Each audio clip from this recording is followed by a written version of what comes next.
Bulacan. Ito ngayon, silipin natin ang lalong umiinit na rivalry ng Ateneo at Lasal. Panoorin nyo ito. Ege nga. Tinututukan. Community talaga ever since like nung year na suspended kami.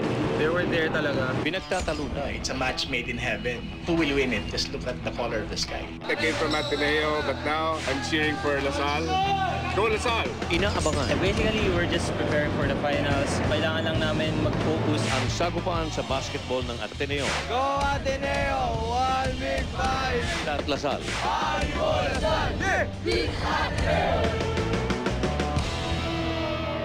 Matagal nang magkaribal ang Ateneo at Lasal sa halos lahat ng kompetisyon. Sila'y magkalaban, lalo na pagdating sa basketball. Yung rivalry daw nito, according to historians, nagsimula ng 1939. I was referring NCAA pa. Ibang klaseng energy yan eh, di ba? Pag nagkita yung dalawa, kala mo championship pa rin eh. Taon-taon ay nagtatagpo ang kanilang landas sa UAAP. Pero sa taong ito, dahil parehong nakapasok sa finals, kakaibang ingay na kanilang nilikha. Mas umigting ang kompetisyon at kitang-kita ito sa mga suporta ng magkaribal na kampo. Ang tensyon nakarating na rin hanggang sa internet. Gumawa pa ng full-length animation para lang ibida ang pambato nila. Pero kung inaakala niyong mga Atenista at Lasalista lang ang kanilang supporters, abay nagkakamali kayo. 4 PM pa po di ba yung game? Bakit 4 AM nandito na kayo? Baka po kasi maubusan ako ng ticket. Oo, kuya, ano pa bang school kayo galing? Access.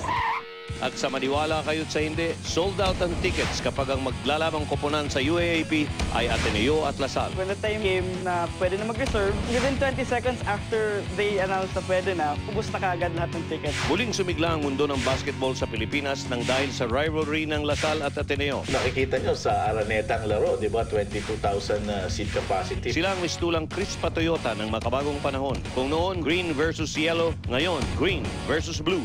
Siyempre, flattered kami kasi yung mga likes nila Jaworski, Ramon Fernandez, yung mga, siyempre sila yung mga ina-idolize namin.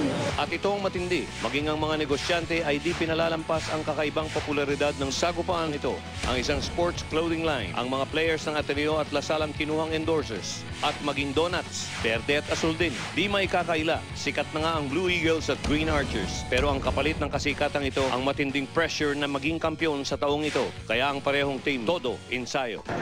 Well, na-expect namin parang sobrang intense yung competition. Yung mental toughness talagang nandun. Kasi it's against Ateneo, arch rival, plus finals pa. We have to play smart. In basketball, every possession is important. We tell each other, let's not worry about the offense, let's just concentrate on the defense. Ano naman kaya ang pakiramdam nila at malapit nang malaman kung sino ang kampiyon sa taong ito? Kumbaga, payback time. Last year, tinalo ko na, di ba? Saka this year talaga, hindi naman kumpiyansa, pero alam na yung better team kami. I can't say I feel any extra tension or pressure because, we've been preparing pretty well.